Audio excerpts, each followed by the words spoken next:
За гişүүдтэй орой мэндийг хүргье. За Галийн албан дотроос чөлөөлөх тухай хүчингү болгох хууль Монгол Улсын засгийн газраас яралтай гормоор хилцүүлгээр дахин өргөн баригдаад өнөөдөр ингээд анхны хилцүүлэг хийгдэж байна. За өнгөрсөн удаад бол бас 64-ийн босгоод авч чадаагүй тэгээд дахиж өргөн баригдаад явж байна. За салбарын сайд бол холбогдох мэдээллүүдийг бол хангалттай бидэнд өгөөд тулгамдж байгаа асуудлуудыг бас байнгын орны болон бусад хурлууд дээр бол нэлээдэг өргөн танилцуулаад явсан. Зүгээр одоо ингээд бид нар энэ удаад бол энэ хуулиа бол дэмжиж явах нь зөв. Үндэсний үйлдвэрлэл, дотоодын үйлдвэрлэл, газар тариалан эрхлэгчдийн асуудал гэж үзэж байгаа. За гол асуудал бидний эрх зүйн орчныг нэлээдгүй сайжруулах, шаажруулах үүрэг байж байгаа. Тэгээ үүнийг одоо бас сайжруулахтай холбогдуулаад бусад арга хэмжээг авах тухай одоо дагалдах тогтоолыг батлана гэж ойлгож байгаа. За дээр нь өнөөдөр анслагдсан аймаг сумдуудын Улаанбаатар гурлийн үнэтэй холбоотой асуудлууд байж байгаа. Мэдээж эндээс Улаанбаатар хотоос буюу үйлдвэрээсээ бол одоо холбогдох үнээр гарч байгаа гэсэн тээврийн зардал, бусад зарлууд нэмэгдээд бол одоо анслагдсан аймаг буюу ялангуяа баруун аймагуудын хэрэглэгчдэд бол гурлийн үн бол нэлээд өндөр үнэтэй одоо очихоор юм нөхцөл байдал бол байгаа. Энэ дээр одоо бас салбар ямар бодлого гаргах уу? Энэ дээр нэг хариулмаар байна. Дээр нь баяжуулсан үндэсний тухай хууль гэж нэг хууль байгаа маань сайта.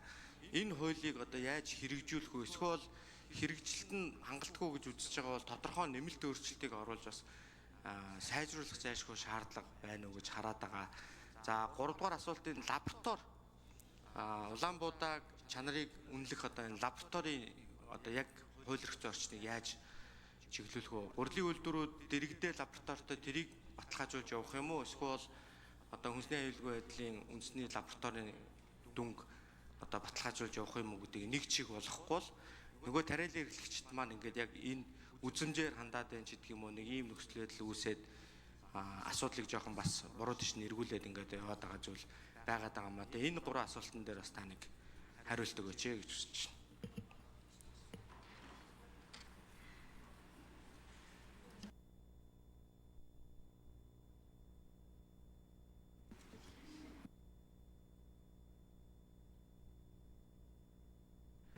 За Жатанбагийн энх 2 сайд хариулт өгье.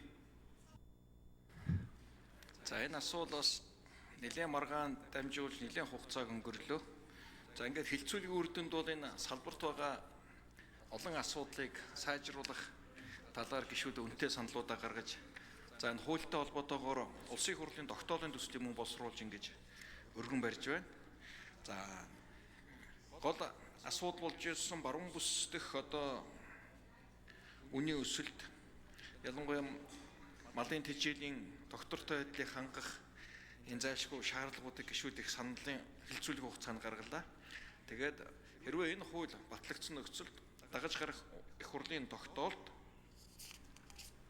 баруун бүс нутгийн газар тариалангийн үйлдвэрлэлийг сэргээх, гурил тэжээлийн үйлдвэрлэл хангамжийн доктортой байдлыг бий болгох төлөвлөгөө гаргаж 2026 оны улсын хурлын одоо батлах төсөвт одоо өргөн барь шийдвэрлэхээр ингэж орсон.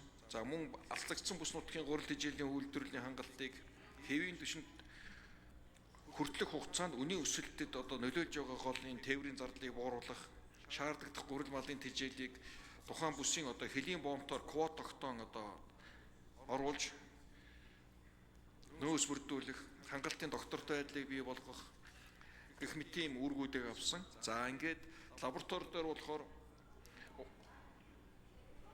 бүх гурлийн үйлдвэр улсын одоо нөөцийн байгууллагууд дээр суурилсан лабораториудыг үндэсний лавлгаа лабораториор сорилтоор одоо бүрэн баталгаажуулж энэ жилийн одоо үр тариа хурааж авах үйл ажиллагаанд ашиглахаар ингээд шийдвэрлэж байгаа.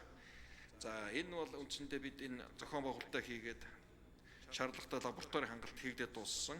Ямар нэгэн одоо алдаа гарахгүйгээр энэ жилийн Улаанбаатар чанарын үзүүлэлтүүдийг хангаж чадах байхаа гэж бодож байна.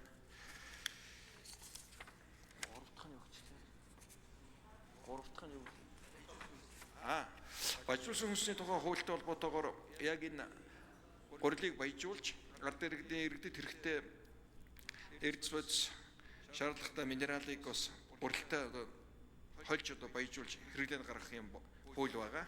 Тэгэхээр энэ хууль батлагдсан толботоогоор бид нар гурилын үйлдвэр дээр энэ баяжуулсан хүнсний хуулийг хэрэгжүүлэх ажлаар нэлээд одоо дөрвтэй арга хэмжээ авч хэрэгжүүлэх болно.